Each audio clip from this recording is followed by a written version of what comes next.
Hey guys, my name's Darren from South Africa Adventures. I've been involved in the guiding industry for over 15 years. I've probably done over 250 guided hikes in the Drakensberg alone, and that's excluding all my trips to Kilimanjaro, the Himalayas, Russia, the Andes.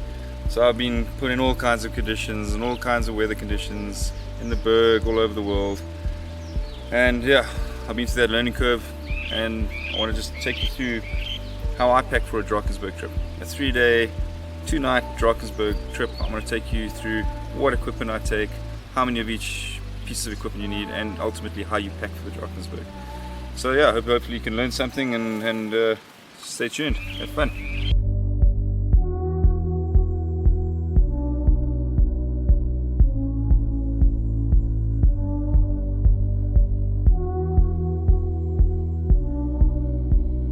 Okay, so one of the most important things on a hike, a pair of good hiking shoes. Obviously you don't want to go with a pair of these. These have done about 3,000 kilometers in the last year. Obviously they're a bit messed up, so don't take this as a reference point. These are mine. So basically a shoe, okay, you want it to be waterproof. You're walking in the Drakensberg in summer, it's going to get wet. There are going to be rivers you cross. It has to be waterproof, it has to be windproof. Okay, so where you buy your shoes, how much you spend on your shoes, that's entirely up to you. How long is a piece of string? You can get a good pair of shoes for 3,000 Rand, you can get a mediocre pair of shoes for 1,500 Rand. At the end of the day, you want them to be waterproof and you want them to be comfortable. So one of the things you do not want in the Drakensberg is a zombie foot. Okay? That comes from getting wet feet. When you get wet feet, zombie foot and blisters. So what I do when I'm in the mountains, I always wear a pair of liners. Okay? So first thing that goes on my feet. Liners are designed to wick the moisture away from your feet to keep your feet dry. And obviously if you've got the right boots that also wick moisture and are breathable, they take the moisture away from your feet to stop you from getting blisters. Hence leather is probably not a good idea when it comes to hiking shoes. On top of the liners, I wear a good pair of hiking socks. Sorry, well padded, normal hiking socks, just for that added comfort, just to give you a little more comfort while you're hiking.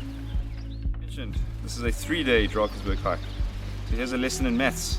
3 days in the mountains, 3 pairs of socks, 3 pairs of liners, 3 pairs of hiking socks.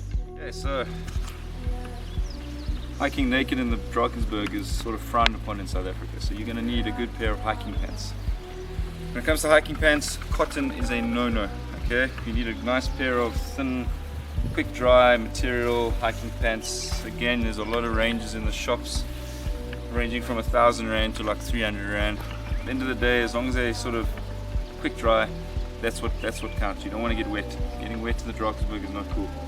When it comes to quantities, I take 1. Okay, some people can come with 2, but I take 1. I mean, you're in the mountains for 3 days. If they get dirty, they get dirty. It's not the end of the day. You're in the mountains, you're surviving anyway. So it's all about how much you carry and your weight. 1 pair of pants should be fine. Waterproof pants. Again, the likelihood of getting rain in the summer months in the Drakensberg is pretty high. Yes, you can probably get away with the quick dry pants and get it feel a little bit uncomfortable, but at the end of the day you probably want to get yourself a nice lightweight pair of waterproof pants just to keep your pants dry. They're also pretty cool because they cover the bottom of your boots and it stops the rain going into your boots, so you don't get your boots full of water. Good pair of pants for about 1,000 Rand, but again you can probably pick them up for about 500 bucks. Only need 1 pair. Ways of keeping your feet dry are these things. They're called gaiters. Okay, basically you go around your shoes like that. Okay, and it stops water getting inside your shoe, especially when you're walking through long grass and long grass is wet. It stops the moisture going inside your shoe. Again, you don't want wet shoes. Wet shoes lead to blisters and zombie foot, which causes problems. Shirts. You notice I have 3 shirts here. 3 days, okay? It's a quick material, okay? It's very thin. It doesn't get wet. It wicks moisture away from your body and it dries very quickly. You do not take cotton into the mountains. Do not. Cotton, when you sweat, doesn't dry. It doesn't dry, you can get cold. Cold leads to hypothermia. So you're going to need 3 good quality quick work t-shirts. Guys at the shops usually know what they are. Any good hiking shop, they know what they are. None of those buttoned up things, none of those things with collars that looks like you're going on a safari. Proper hiking shirts, preferably with long sleeves. Long sleeves protect you from the sun. The sun's pretty hectic in the mountains, so you need protection from the sun.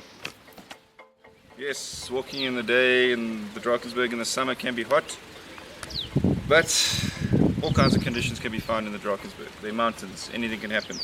So you need to be prepared from a fleece point of view. In summer we take a small 100 series or 200 series fleece. It doesn't have to be that thick.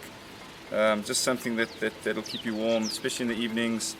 And maybe if it rains in the daytime and there's a bit of wind and a bit of cold, you can wear this underneath your windproof jacket just for that added warmth. An important part of the mountains. Warmth is something you definitely need in the mountains. The chances of getting rain in the Drakensberg is probably pretty high in summer, so a good raincoat is pretty important. Various ones you can get the heavyweight, waterproof, Gore-Tex type that I've got here, or you can get the lightweight sort of rain jackets that are a lot more lighter and probably won't do the job properly. I prefer this one because it protects me from the wind, and if there's any wind, it's windproof. You can put your fleece underneath this to keep you warm. It's got a hood, keep you pretty dry from the rain from a hood perspective. So yeah, that's what I take. Again, pricing range is from 3,000 Rand down to 500 Rand, but probably best if you're going to be hiking in the mountains a lot or looking at doing Kilimanjaro to invest in a good waterproof, windproof jacket. Okay, a poncho. Just an added feature that I take, because again, if it rains, you can sort of put this sucker on. Okay, so it gives you that added protection from the rain. It also covers your backpack, so it gives you that added protection from the backpack. And another key thing about this thing is when you get into camp, it makes a perfect ground sheet.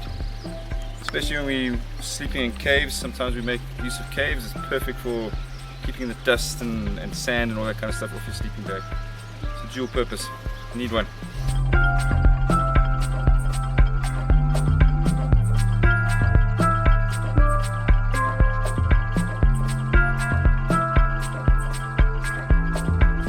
For those of you who do not know what this is, it is a buff. I think they're called bandanas overseas. Awesome little thing. What I use it for is for the sun, basically. Obviously you need your humble hat. Put your buff over and your hat. Perfect protection from the sun and from the wind. You don't want to wear it here, wear it around your neck. Don't want to wear it around your neck, wear it around your wrist to look cool. So, a humble pair of running pants. Imagine if you can, 8 hours of walking in the summer heat of the Drakensberg. Your hiking pants are going to get a bit stinky. So one of the best things that you can do when you get into camp is obviously discard your hiking pants and put them somewhere to dry and change into these. You'll feel a hell of a lot more comfortable and also pretty good for sleeping in. If you're walking in the Drakensberg, sometimes you come across a Frenchman who wears sandals. His name is Philippe Fallope. A vital part of your equipment list for the Drakensberg. Again, imagine if you can, 8 hours walking in the berg with a pair of hiking boots, a bit of zombie foot going on. Best thing you can do is take those shoes off and put a pair of flip-flops on.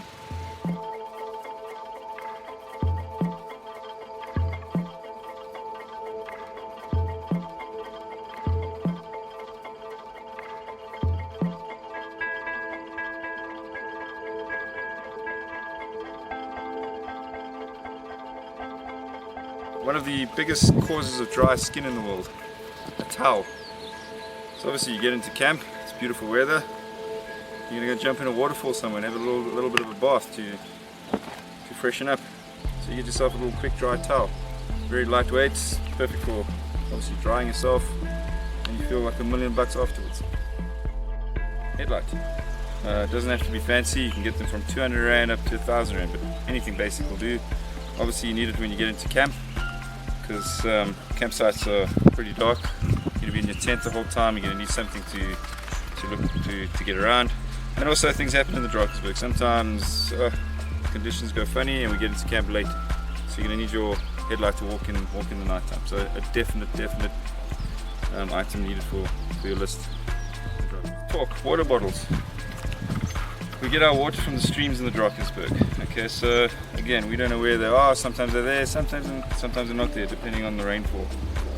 My opinion, these are the best. 2 1-liter Nalgene water bottles with wide open mouths and something that holds the lid on. The Camelbacks, I'm not a fan of. Those things are the worst things in the world when it comes to hiking. They're cool for trail running, they're cool for cycling, but when it comes to hiking, they are not practical. Difficult to fill up. They always leak. You can't fit them in your backpack. Little things come off the end and they're full of germs, whatever. These things are the most practical things for the mountains. In terms of filling up water, easy. Put it underneath a little stream, easy to fill up, easy to drink from. No sucking on little tubes and stuff like that. So, in my opinion, 2 of these. Okay, so 2 poles, well not 2 poles. A vital part of your hiking equipment. I always use these things, especially when you're walking with a backpack. Sometimes when you are walking in the Drakensberg, there's going to be a lot of inclines and a lot of declines. So these are pretty good for when you're going uphill, to help you uphill, and they stabilize you when you're coming downhill. If you're in 2 minds about if you need one or not, bring one. If you don't use it, you just stick it to your backpack. So it's not like it's heavy and inconvenient to carry. Again, 1 or 2. Some people prefer 2. I feel like a spider with 2. I feel uncomfortable. I don't think 2 is really necessary. Maybe 2 if there's like snow, but in the Drakensberg I say 1. But again, it's a personal preference. You just have to trial and error it and see what you prefer.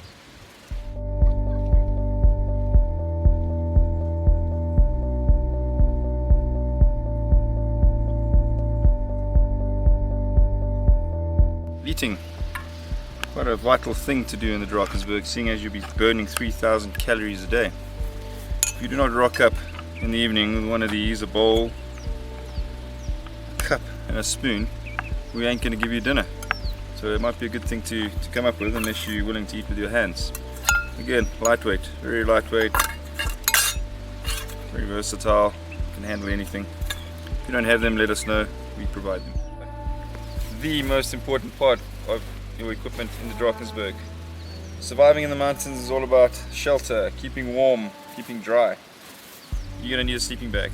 Okay, so temperatures in the evening in summer maybe 10 degrees, so don't go and spend 3,000 Rand on a sleeping bag. You just need a basic sleeping bag that can, like I said, can handle 10 degrees.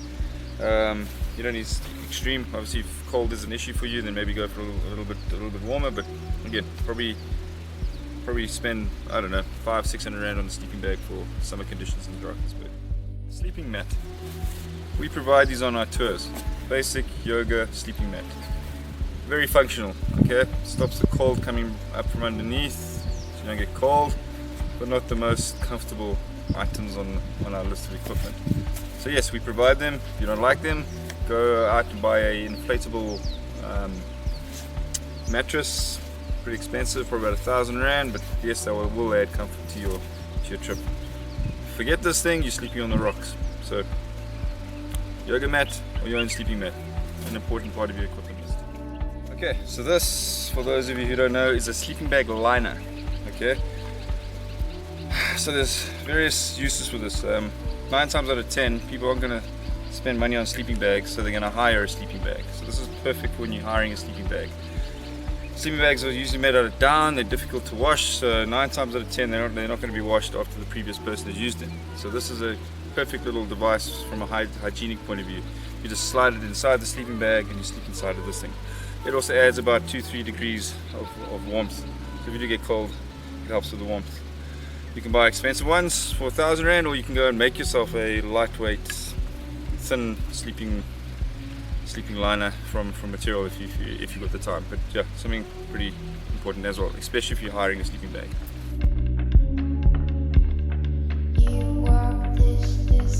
So listen carefully. Rain in the Drakensberg is inevitable. You do not want your stuff getting wet. So these 3 items are very important. 3 waterproof, lightweight, waterproof bags.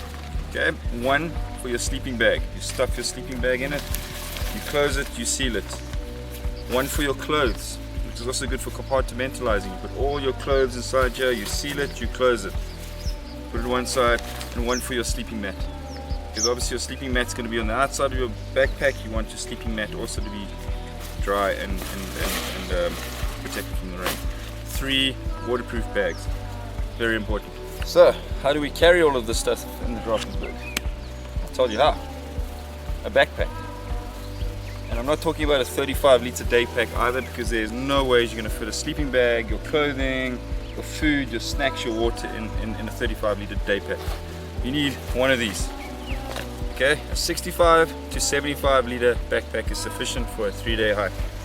Obviously, you don't want one like mine. It's been around for like 15 years. It's falling apart, but that'll do. You can pick up a backpack for 700 Rand from the shops. You can pick one up for 3,000 Rand. Most important thing again, it must be comfortable. It must sit around your waist. There's usually a strap sits around your waist because all the weight needs to sit on your waist. So again, try them on. If you don't have a backpack and don't want to invest in a backpack, let us know. We hire out backpacks for the trips. You will be required to carry all the equipment on a Drakensberg hike unless you obviously hire a porter. So get used to training with a backpack with all the stuff in as well. We'll show you later on how to pack this backpack for the Drakensberg, because that's also an important part of the hike. Stay tuned for that. We'll show you. Waterproofing point of view. Obviously, I've told you about waterproofing your clothes, your sleeping bag, your sleeping mat. As an added feature, all backpacks come with a backpack cover. It basically goes over the top of the backpack, just to give you that added protection from the rain. Also very important, you want to keep things dry in the Drakensberg. I can't emphasize that enough. So yeah, one of these. Of course, an important feature to surviving in the wild is a tent. And don't be too tense, please. You only need one. Yes, you're going to be required to carry one of these in the Drakensberg. We do supply them on our trips. Some people prefer their own tents, but make provision for this. It's going to have to sit on your backpack somewhere, and we will show you where it goes later.